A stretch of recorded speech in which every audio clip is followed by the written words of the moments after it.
Alianza País solicitó a la Contraloría una investigación a los fondos que la organización política ha recibido desde su fundación. Reacciones en la Asamblea Nacional tras el pedido de información de la CIDH sobre la pregunta 3 de la consulta popular.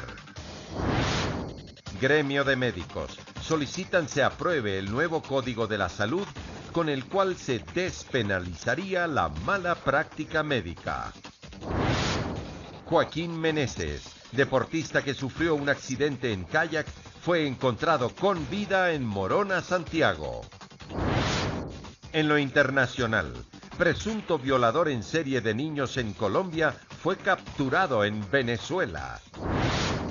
Además, homenaje a opositor Óscar Pérez terminó con enfrentamientos entre manifestantes y la policía de Caracas. Lunes 22 de enero del 2018, iniciando una nueva semana laboral. Es un gusto estar nuevamente con ustedes, amigos televidentes y lectores, aquí en la emisión estelar del Comercio TV con lo más destacado de esta jornada. Aquí iniciamos. La dirigencia de Alianza País anunció que ha solicitado a la Contraloría ampliar la investigación de los fondos partidarios a los 18 millones de dólares que la organización ha recibido desde su fundación. Además, informó que la Fiscalía se ha puesto también una demanda por los actos vandálicos registrados en la sede de País en la capital de la República. El anuncio lo realiza el flamante secretario de la organización. Ricardo Zambrano afirma que se ha solicitado de manera formal la intervención de la Contraloría para determinar en qué se invirtieron los 18 millones de dólares que ha recibido Alianza País desde su fundación como fondos partidarios y que deberán ser los exdirectivos quienes tengan que rendir cuentas de ese dinero que es público y también del dinero que fue entregado por los partidarios. Pues ahora que vengan a rendir cuentas de cuál ha sido la utilización o cuál ha sido el destino de esos fondos públicos. Que esta investigación no solo se centre en los 600.000 dólares que desaparecieron en diciembre pasado de las cuentas del partido, sino que será una investigación completa. Es que la organización, dice Zambrano, vive momentos de crisis económica. Bueno, cada representante legal de la organización, una vez que se inicie la auditoría por parte de la Contraloría, pues tendrá que acercarse a rendir cuentas a los militantes. Según las cuentas realizadas por Zambrano, Alianza País tendría deudas por más de 400.000 dólares. Las deudas son con proveedores, el Estado y los empleados. Por ejemplo, al Servicio de Rentas Internas, País le debería cerca de 150.000 dólares y al Seguro Social cerca de 50.000. No hubo un manejo prolijo de los ingresos de nuestra institución, tanto así que se adeuda al Estado, se adeuda a los empleados y también se adeuda a proveedores. Zambrano ofrece poner la casa en orden, que a él no le preocupa la desafiliación registrada de algunos adherentes. Queremos dejar en claro que no existen gerentes propietarios en ninguna organización política. Las organizaciones políticas trascienden a los dirigentes. Que el partido volverá a ser de las bases, ofrece, y que en eso están trabajando. Recuperamos nuestra casa y así como ustedes la ven, la semana pasada tuvimos un evento simbólico de limpia, porque limpiamos todo lo negativo, todo lo que pudo haber pues ensuciado de alguna manera el nombre de nuestra organización. Además se informó que se ha puesto una demanda en la Fiscalía para determinar a los responsables de los destrozos registrados en su sede principal en Quito. Informó Javier Gallo. Se registran las primeras reacciones ante la decisión de la CIDH de solicitar información al Estado ecuatoriano ante la denuncia presentada por los miembros del Consejo de Participación Ciudadana en contra de la consulta popular. Edwin Jarrín justifica el porqué de la demanda. Entonces nosotros lo que queremos y lo que estamos buscando es que exactamente la Corte Interamericana de Derechos Humanos se pronuncie, emite esas medidas provisionales y le diga al Estado ecuatoriano: tú no puedes hacer esa pregunta en la consulta popular. Enseguida la CID ha emitido una respuesta, dando 5 días al gobierno ecuatoriano para que entregue información sobre esta denuncia. Los miembros del Consejo dicen que esperan que esta acción pueda frenar la consulta popular. Esto no se trata de un puesto, no se trata de defender y no dejar el Consejo de Participación Ciudadana, se trata de defender la institucionalidad del Estado. No podemos generar un precedente tan nefasto para la democracia sí, que de una consulta popular se quiera tomar todas las funciones del Estado. Pero desde el partido de gobierno hay respuestas. Dicen estar seguros que el régimen enviará la documentación requerida por la comisión y que con esto quedará saldado el tema. Si la CID obviamente pide información al gobierno de lo actuado, tenga usted la certeza que el gobierno hará llegar su respuesta motivada en derecho. Aspiro a que el gobierno ecuatoriano, a través del equipo diplomático, pueda dar una respuesta nuevamente en base al derecho, el que le asiste, pero sobre todo también en base a la soberanía que como Ecuador hemos luchado tanto, ¿no? Y así lo confirma el secretario de la Política, Miguel Carvajal, que afirma que el gobierno prepara una respuesta para la CID.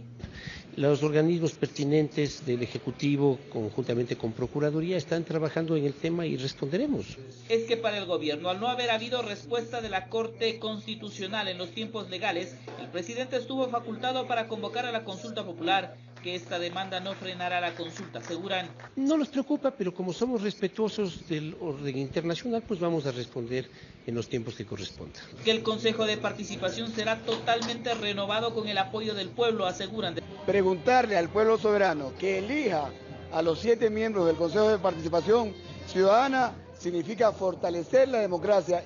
Se espera que de concretarse la respuesta del régimen, la CID emite una decisión final en torno a este tema en las próximas semanas, informó Javier Gallo. Además, Alianza País convocará a convenciones para elegir a las nuevas directivas provinciales, las mismas que se realizarían luego de la consulta popular. Así lo anunció María Alejandra Vicuña, vicepresidenta de la República y una de las principales militantes del partido oficialista. Vicuña se refirió también a otros temas durante su agenda de actividades en la ciudad de Guayaquil. La vicepresidenta María Alejandra Vicuña inició la semana cumpliendo una agenda de actividades en Guayaquil. En el marco de esos compromisos se refirió a la importancia del Consejo de Participación Ciudadana, cuya reestructuración está planteada en la pregunta 3 de la consulta popular. Siendo absolutamente exigentes en que quienes formen parte de esos 21 nombres que constituyen 7 ternas que finalmente serán enviadas a la función legislativa para que se tomen las decisiones más acertadas y más responsables con el mandato popular, que estamos seguros el próximo 4 de febrero le dirá sí a una mejor institucionalidad y que ese consejo sea realmente ciudadano. La desafiliación de varios grupos de militantes de Alianza País no preocupa a la vicepresidenta, que también es parte del partido oficialista. Si hay algunas personas que ya no sienten que deben estar y formar parte del movimiento Alianza País, pues tienen toda la plena libertad de salir. Lo importante y lo responsable es que quienes se van no dejen haciendo los destrozos que ocasionaron y que generaron realmente un malestar, una indignación. Pero criticó la forma en que salieron sus excompañeros.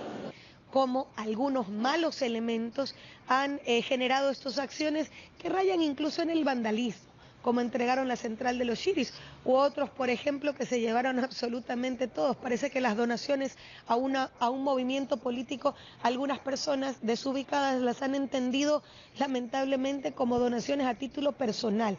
Vicuña anunció que luego de la consulta popular, Alianza País convocará convenciones provinciales para elegir a las nuevas directivas.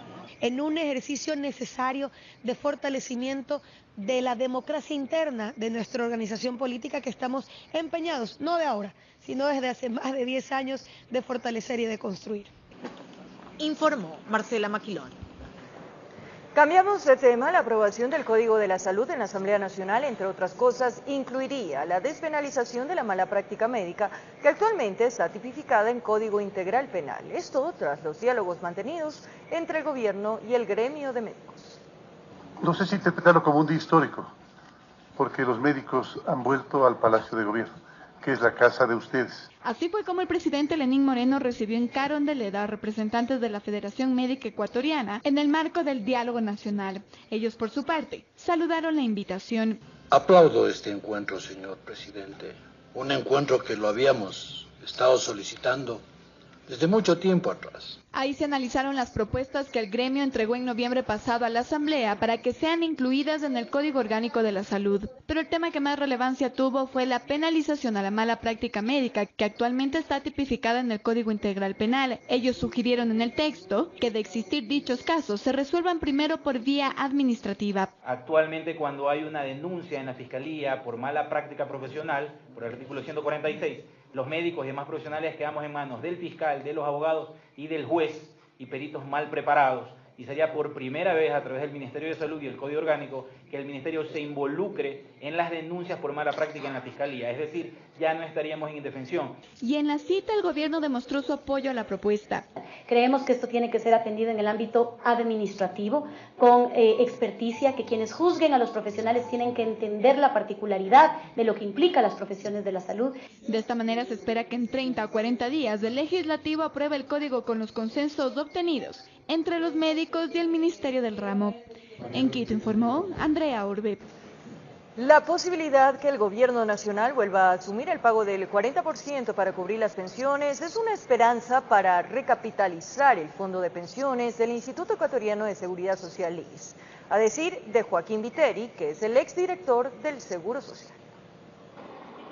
Fue en el 2015 que el anterior gobierno, mediante la Ley Orgánica para la Justicia Laboral, suspendió el pago del 40% correspondiente a la contribución obligatoria del Estado para cubrir las pensiones. El 60% restante lo asume el Instituto Ecuatoriano de Seguridad Social.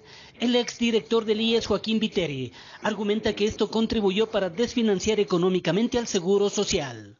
Con lo cual, si estamos hablando del 2015 a la presente fecha, estamos hablando de siquiera unos 3.600 millones, más de 3.600 millones que le han quitado al fondo. Sin embargo, cierta tranquilidad ha llegado a Viteri tras el anuncio del presidente Lenín Moreno en diálogo con representantes de medios de comunicación. En cuanto al 40% también creo que debemos revisarlo.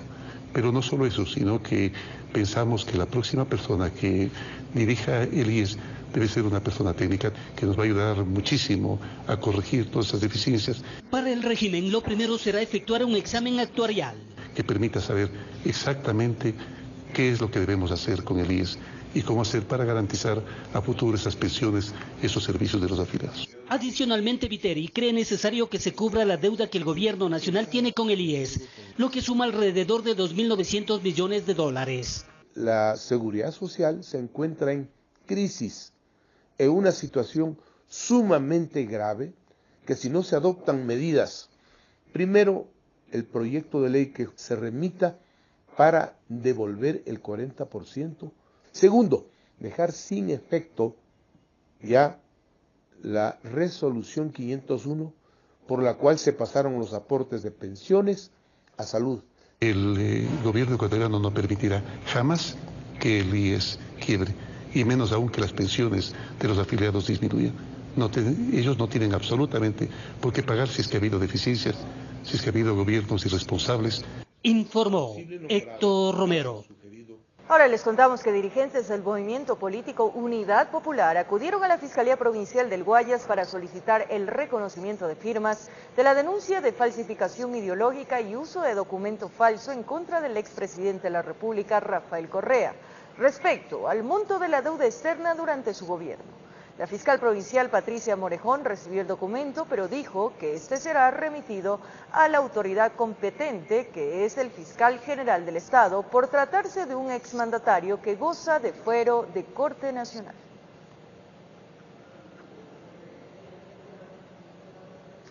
Reducir en el 10 y en el 5% el presupuesto del Estado fue el llamado que el presidente Lenín Moreno habría hecho a los ministros como una opción para reducir el déficit. A decir del titular del Ministerio de Trabajo, Raúl Ledesma, los despidos a trabajadores no serán el principal recurso para cumplir esa meta. La decisión del presidente va en atención, sigue en atención a una posición, a un estado de austeridad. Es deber económico, social y moral de cada ministro lograr una reducción en los porcentajes que el presidente ha señalado. ¿En dónde? En donde el ministro crea conveniente hacerlo. Tendrá que ser un buen administrador cada ministro para determinar en qué programa hace la reducción correspondiente. Hemos sugerido desde el Ministerio de Trabajo que no traten de despedir a nadie, no se trata de despidos, pero que en todo caso si tienen que verificar el número de personal, verifiquen en sus asesorías, pero no que se despiden trabajadores en el Ecuador, eso no va a pasar. La audiencia de apelación a la sentencia del caso Proinco fue aplazada para este próximo miércoles. Varios representantes de los perjudicados señalaron que esperan se ratifique la sentencia de 13 años y 4 meses de prisión en contra de Santiago R., Fernando C. y María José G. por el presunto delito de estafa masiva. La diligencia prevista para este lunes fue suspendida a petición de los demandantes, pues insistente en que la juez investigadora de la causa debe continuar con el proceso. Hoy nos vemos abocados a una instancia de apelación cuando ha sido ratificada una sentencia en primera instancia diciendo que se repare integralmente a las víctimas, malintencionadamente. El señor Rivadeneira trata de confundir a los acreedores llamándoles de uno en uno a que les va a pagar. Aquí somos 1.400 víctimas y 100 millones de dólares que tiene que reparar. No son una ni grupos de 10 o 20. Cualquier eventualidad que se esté dando es ilegal, inmoral y antiética. Y este lunes 22 de enero, Manuel Apic recibió de la Cancillería del Ecuador la visa Mercosur temporal con una duración de 2 años. La académica regresó al Ecuador el pasado 15 de enero después de 2 años y medio de abandonar el país porque su visa fue revocada en agosto del 2015 tras participar en las protestas con el gobierno de ese entonces. Pic solicitó también la visa de amparo familiar, misma que no fue concedida porque su matrimonio no fue reconocido. Manuela regresará a los Estados Unidos, donde reside actualmente, a terminar un contrato laboral que tiene hasta el mes de mayo. Después de ello, volverá al Ecuador para rehacer su vida y seguir luchando por la inscripción de su matrimonio con Pérez Guartambey. Solo es una visa de 2 años, es un primer paso gigante porque marca un cambio de política no represiva de bienvenida. El año pasado las Naciones Unidas, el Comité de No Discriminación Racial, recomendó al gobierno de Ecuador que me deje volver al país y que reconozca el matrimonio ancestral. El gobierno me dejó volver, ahora esperamos el próximo paso, que reconozcan el matrimonio ancestral y me dé una visa de amparo familiar. Por lo que pasó en el pasado, que me revocaron la visa de manera muy arbitraria, me daría mucho más seguridad para seguir construyendo mi vida emocional, profesional en el Ecuador, teniendo la seguridad de una visa de amparo familiar que nadie puede sacar y que no tiene límite, ¿no? 5 personas fallecidas, el triple choque entre una motocicleta y un tráiler, además de un camión, deja esta fatal cifra. Y además, en San Juan de Calderón, aquí en la capital de la República, un joven periodista es asesinado de una puñalada por robarle el celular. Los detalles al regresar de la pausa.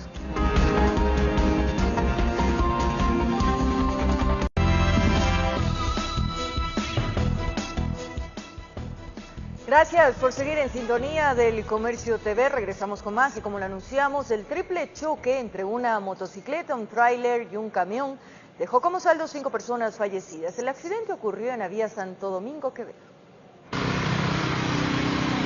El conductor de la motocicleta y los 2 ocupantes del tráiler y los 2 ocupantes del camión tipo cajón. Ningún ocupante de esos vehículos sobrevivió al impresionante accidente de tránsito ocurrido la madrugada de este sábado en el kilómetro 38 de la vía Santo Domingo Quevedo. Cuando oí el estruendo, yo pegué el salto, pero ya solamente vi que estaba echando humo el contenedor allá. Un accidente de tránsito de tipología colisión, ya que hay 3 vehículos involucrados. Como consecuencia de dicho accidente tenemos 5 personas fallecidas. Se presume que tras impactar a la motocicleta, el cabezal chocó con el camión. Este último quedó finalmente bajo el contenedor de 20 toneladas. No tenemos claro cómo se suscita el accidente. En todo caso, se inician las investigaciones bajo la dirección de la Fiscalía de Flagrancia. Posterior se determinará a ciencia cierta cómo ocurrió el accidente. Los cadáveres del motociclista y los ocupantes del cabezal fueron levantados en poco tiempo. No ha sido el conductor y acompañante del camión, que estuvieron allí por varias horas, hasta que con la ayuda de maquinaria pesada se removió el contenedor que los aplastaba. Se había arrancado la cabina al camioncito. Y bueno, y estamos trabajando todavía con los cuerpos que se encuentran debajo del container, que tenemos 2. Personal de la Comisión de Tránsito del Ecuador y Cuerpo de Bomberos trabajaron en conjunto para finalmente extraer los cadáveres que fueron trasladados al Centro Forense de Santo Domingo Para la realización de la autopsia, se investiga qué provocó este accidente que dejó a 5 hombres muertos, aumentando a 11 las víctimas por esta causa en la provincia de Sáchila en el primer mes del 2018.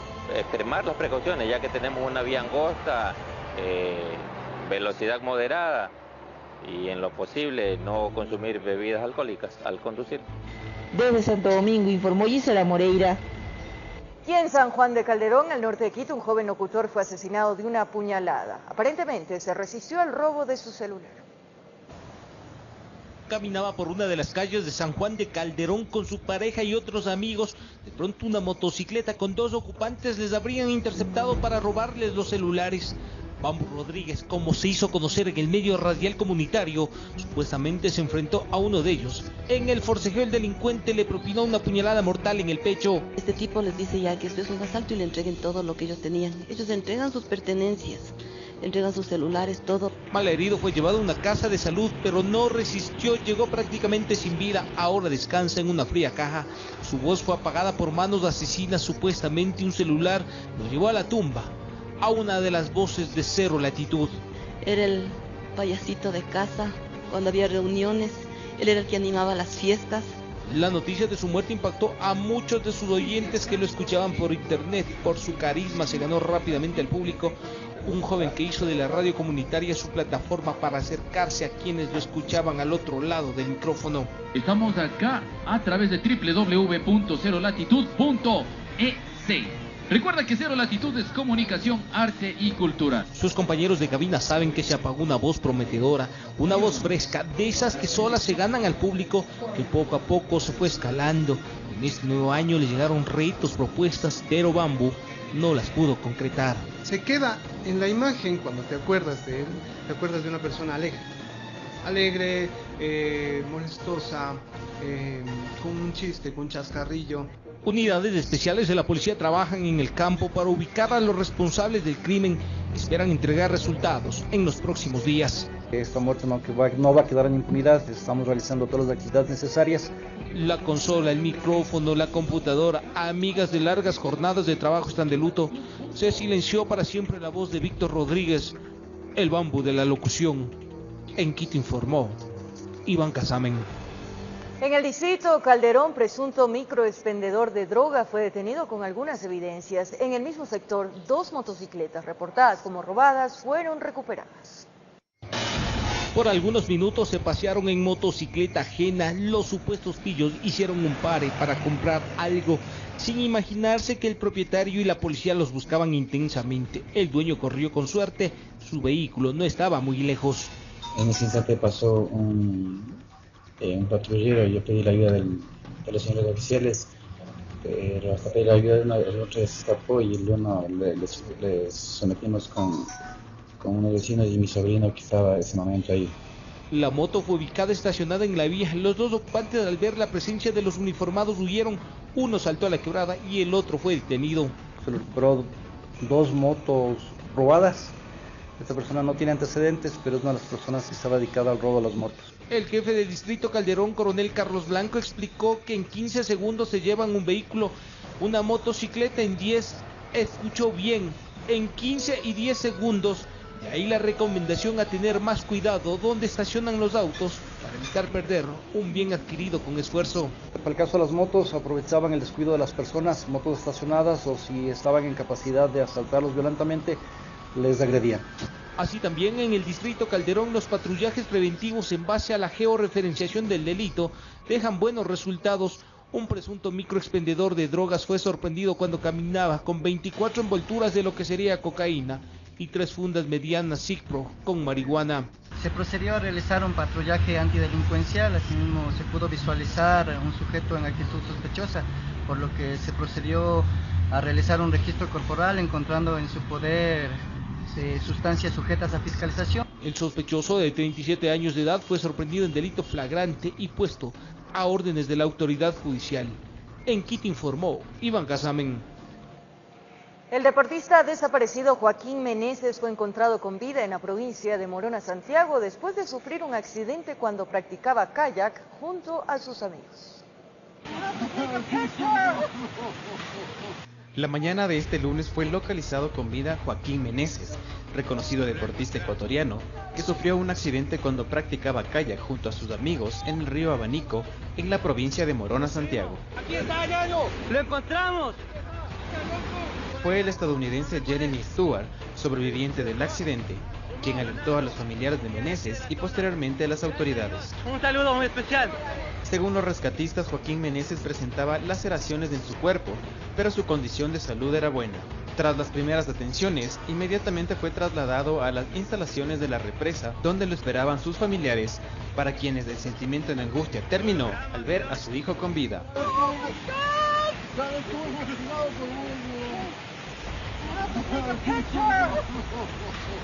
Mientras tanto, los rescatistas continúan en la búsqueda de 2 deportistas más, quienes permanecen desaparecidos en las aguas del río Abanico, que según la gobernación de Morona, Santiago, se trataría de un estadounidense y un inglés. ¡Aquí está, ñaño! ¡Lo encontramos! Informó Edison Saavedra.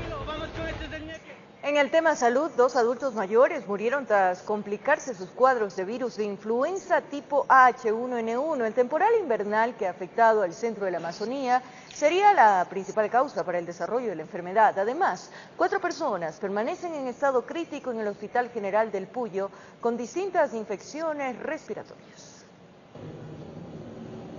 2 personas adultas mayores son las primeras víctimas mortales de H1N1 en Pastaza. Murieron en el Hospital General Puyo, donde permanecían internadas en la unidad de cuidados intensivos. El esfuerzo médico no alcanzó para controlar sus cuadros, que se complicaron hasta terminar con su deceso. Fallece ya el paciente de 66 años por tratarse de lo que es la H1N1. Dentro de lo que es, también tenemos otro caso de una señora de 86 años. Los casos de influenza son propios de la temporada invernal que afecta a la región. La mortalidad de esta enfermedad se presenta por cuanto los pacientes presentan varias condiciones de vulnerabilidad que hacen que el ataque viral sea contundente e incontrolable. ¿Quiénes son? Son las personas que tienen ciertas condiciones: diabetes, mujeres embarazadas, niños menores de 5 años, adultos mayores de 65 años. Al momento hay 4 personas más, incluido un neonato, que presentan infecciones respiratorias agudas graves, que podrían terminar convirtiéndose en nuevas víctimas de H1N1. Los mismos síntomas respiratorios, pero con signos de complicación: frecuencia respiratoria mayor de 30 y trastorno en la saturación de oxígeno. El hospital estatal activó de inmediato un plan de contingencia que consiste en instalar una unidad móvil en sus exteriores para atender a toda persona afectada con problemas respiratorios. Desde la provincia de Pastaza informó Carmita Argotti. Las cámaras de la Corporación para la Seguridad Ciudadana han captado varios accidentes de tránsito en los últimos días en diferentes vías de la ciudad de Guayaquil. Los percances viales han sido provocados por el irrespeto a las señales de tránsito. Todo se da en la calle Portete a la altura de la 17, cuando de pronto el irrespeto a un semáforo en rojo hace que un vehículo impacte contra una moto. Esto derivó a que los habitantes del sector llamaran a la ambulancia y a las autoridades de seguridad y tránsito. Pasaron los minutos y galenos llegaron hasta el punto para dar los primeros auxilios a las personas afectadas de este impacto. De ahí que las cámaras de la Corporación de Seguridad Ciudadana lograron captar el detalle. De ahí que empezarán las investigaciones.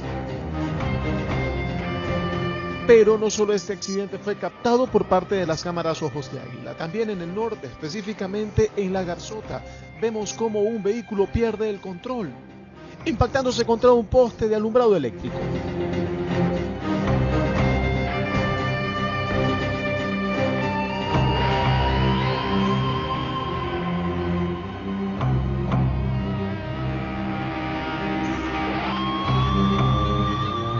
Autoridades llegan para verificar si se encuentran personas heridas. Informó Julio César Saona. En En los informativos de Televicentro se señaló que la Fiscalía postergó la reconstrucción de los hechos en el restaurante Toronto, en el norte de Quito, en donde el 24 de diciembre se registró una explosión. Rectificamos esta información debido a que la diligencia no estuvo programada por la Fiscalía, pues el peritaje necesario ya se efectuó. Lo que estaba previsto es que el Cuerpo de Bomberos realice una verificación del inmueble para concluir con su informe preliminar. La Fiscalía apunta a que el reclamo a los propietarios del local afectado al arrendatario es un proceso que debe ser tramitado en el ámbito civil y no en el penal.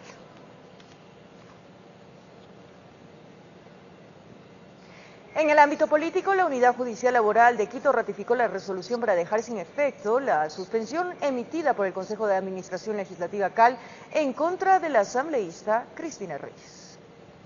Luego de más de 2 horas y media de audiencia, la jueza de la Unidad Judicial Laboral de Quito, Lucía Gómez, resolvió dejar sin efecto la suspensión de 10 días del ejercicio de sus funciones a la legisladora Cristina Reyes, dispuesto por el Consejo de Administración Legislativa CAL. Se ha aceptado la acción de protección, se ha dejado sin efecto la resolución. Definitivamente ganamos los ciudadanos ecuatorianos, ciudadanos honestos de este país, cuando se erradican las prácticas autoritarias del correísmo. Vivimos en un Estado de Derecho y eso es lo que debe prevalecer.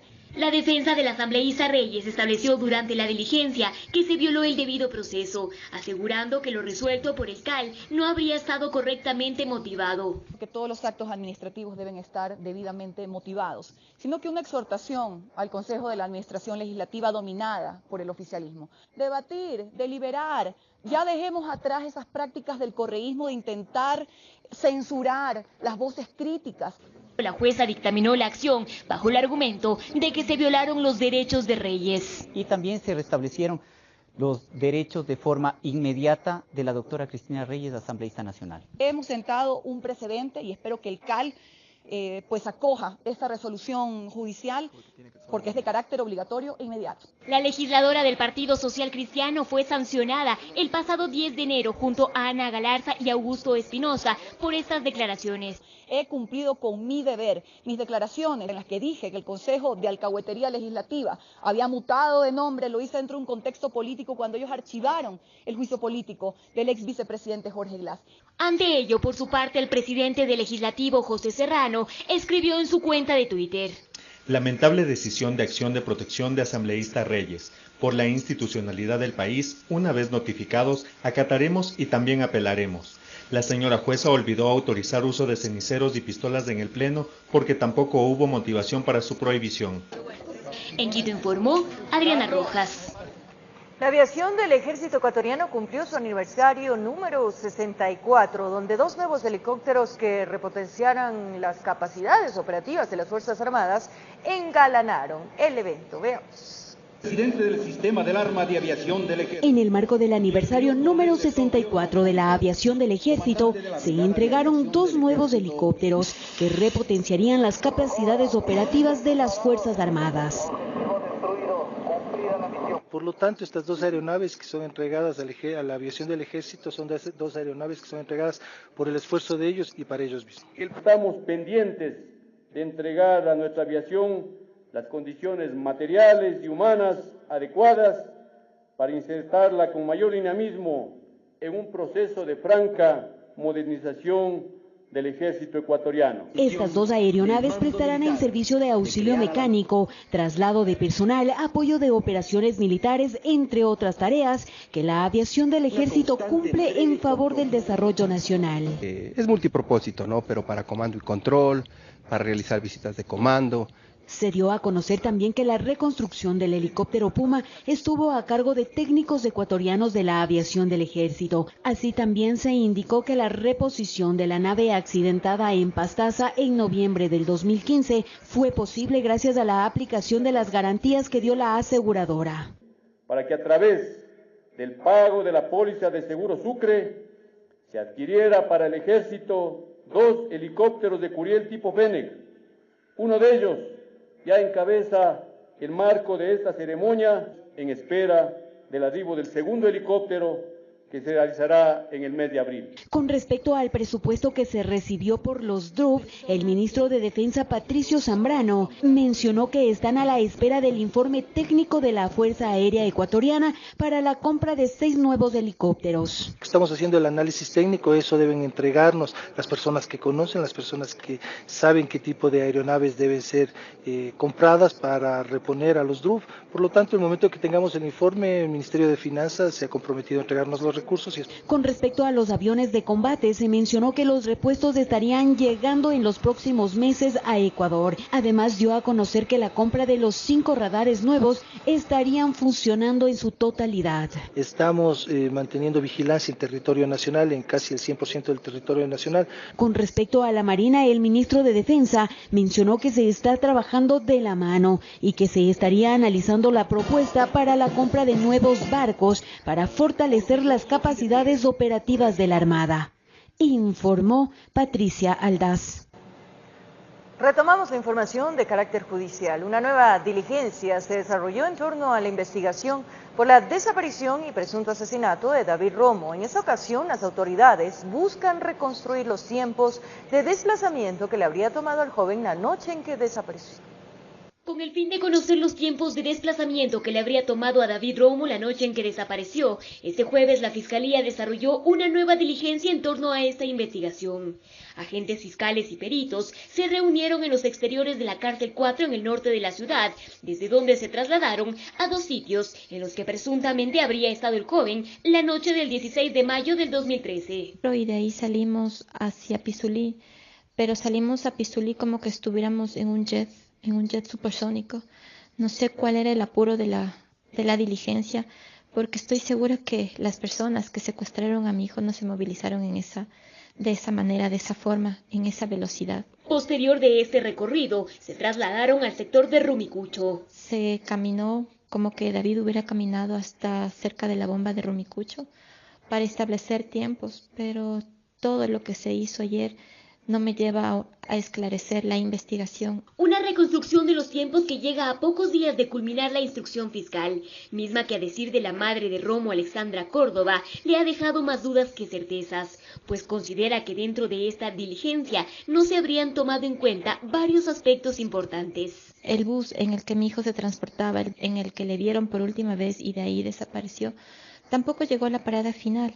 La prueba está en un parte informativo del agente Padilla donde dice que jamás llegaron estas personas. Pero ¿por qué llegan hasta el final si nunca llegaron? Un procedimiento más que para Córdoba la continúan dejando insatisfecha y sin respuestas, pues denuncia que a lo largo de este caso se siguen sumando supuestas omisiones. Todos esos presuntos responsables, de acuerdo a las versiones, están unos detenidos, otros están prófugos y otros ni siquiera están vinculados. El testigo protegido que rindió su versión es coautor de todo esto según lo que él mismo manifiesta en su versión, pero está libre. Mientras no se involucre a todas las personas que están en este caso, yo pienso que la investigación no va a ser efectiva ni transparente. En Quito informó Adriana Rojas. Una nueva pausa en el Comercio TV y al regresar, en las noticias del mundo, en Colombia un presunto violador sexual de niños fue capturado. Y además, en Venezuela, en medio de incidentes violentos, culminó un homenaje a Óscar Pérez. Ya regresamos, aquí, en el Comercio TV.